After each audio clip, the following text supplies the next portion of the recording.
আসসালামু আলাইকুম। হন আপনি অ্যাপেলের হেটার কিংবা লাভার, বাট এখনকার সময় নতুন আইফোন নিয়ে প্রায় অলমোস্ট সবাই ফ্রাস্ট্রেটেড। বাট এখানে বড় কোশ্চেন হইতেছে না এখানে অ্যাপেল কোনো ভুল করছে, না অ্যাপেলের মাদারবোর্ড ডেড ইস্যু হয়ে যেতেছে কিংবা ডিসপ্লে চাইতেছে, এই ধরনের প্রবলেম। কোনো ধরনের ভুল না করার পরও নতুন আইফোনগুলোর প্রতি মানুষের এত ক্ষোভই বা কেন? আর এই প্রশ্নের মধ্যে এই জিনিসটার উত্তর অ্যাকচুয়ালি লুকিয়ে, যে অ্যাপেল এখনকার সময় ওই পরিমাণ নতুন জিনিস ট্রাই করতেছে না, যার জন্য গিয়ে অ্যাপেল কোনো একটা প্রবলেমের মধ্যে পড়বো। গত কয়েক বছর ধরেই অ্যাপেলের কোনো ডিজাইনের মধ্যেও বড় চেঞ্জেস নাই, সিগনিফিকেন্ট ফোনের মধ্যে আপগ্রেডও দেখতেছে না।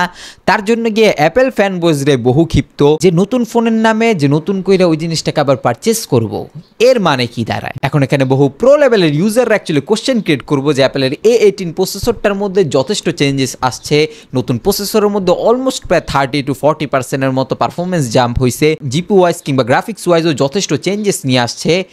বাট আমাদের দেশেও বহু ইউজারদের জন্য, অলমোস্ট প্রায় 99% ইউজারদের জন্য অ্যাপেলের A17 কিংবা A16 বায়োনিক স্টিল একটা ওভার পাওয়ার্ড প্রসেসর। আমি এই জিনিসটা মানতেছি যে একটা পাওয়ারফুল হার্ডওয়্যার অ্যাকচুয়ালি ভবিষ্যতের জন্য কতটা সিকিউরড, বাট এখনকার সময়ে যে জিনিসটা আমি নিজে ইউটিলাইজ করতে পারতেছি না, ওর চেয়ে বেশি পাওয়ার দিয়ে আমি কর্মটাই কি?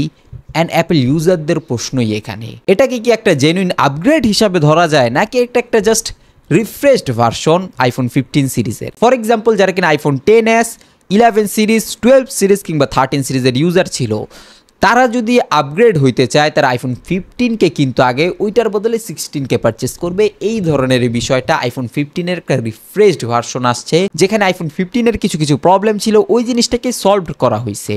বাট আপনি যদি ধরে রাখেন যে অ্যাকশন বাটনটা রিয়েল লাইফ ইউজেজে আমাদের দেশেও 99% যেই ধরনের টিকটকার আছে কিংবা যারা কিনা প্রোডাক্টিভ ইউজার, তারাও এই অ্যাকশন বাটনের জন্য এই ফোনটাকে পারচেস করব, বা এটার ইউজেস তাদের ডেইলি লাইফের মধ্যে খুব বেশি একটা হইব, ব্যাপারটা মোটো এরকম না। অ্যাকচুয়ালি প্রো লেভেলের ভিডিওগ্রাফার্স কিংবা যাদের প্রফেশনের সাথে অ্যাকচুয়ালি এই ভিডিও জিনিসটা সম্পৃক্ত, তাদের ক্ষেত্রে এই জিনিসটা মাস্ট বি একটা কনভিনিয়েন্স নিয়ে আসবে অন টাইম ভিডিওগ্রাফির জন্য।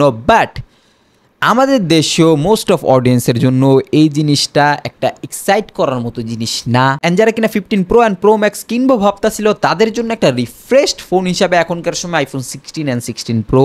কিন্তু যারা কিনা 14 সিরিজের ইউজার এখনও অবধি, 15 সিরিজের ইউজার এখনও অবধি, তাদের জন্য মেজর কোনো আপগ্রেড নিয়ে আসে না, অ্যান্ড অ্যাপেল নিজেও পুশ করে না। অ্যাপেল নিজেও চায় আপনি একটা নতুন আইফোন মিনিমাম 3 থেকে 4 বছর যাতে ইউজ করেন, যাতে একটা সিগনিফিক্যান্ট পারফরমেন্স জাম্প কিংবা বুস্ট হওয়ার যে বিষয়টা বা একটা আপগ্রেড যে হয়েছে, ওই জিনিসটার ফিলিং যাতে অন্য একটা ফোনের মধ্যে হয়। বাট ইয়ার অন ইয়ার যদি আপনি অ্যাপেলের মধ্যে চেঞ্জেস খুঁজতে যান, সেই ক্ষেত্রে হারিকেন দিয়ে খোঁজা ছাড়া কোনো উপায় নাই যে আপনি 1 থেকে 1.5 লাখ টাকা যে আবার স্পেন্ড করতেছেন, সেটা কোন আপগ্রেডের জন্য অ্যাকচুয়ালি করতেছেন।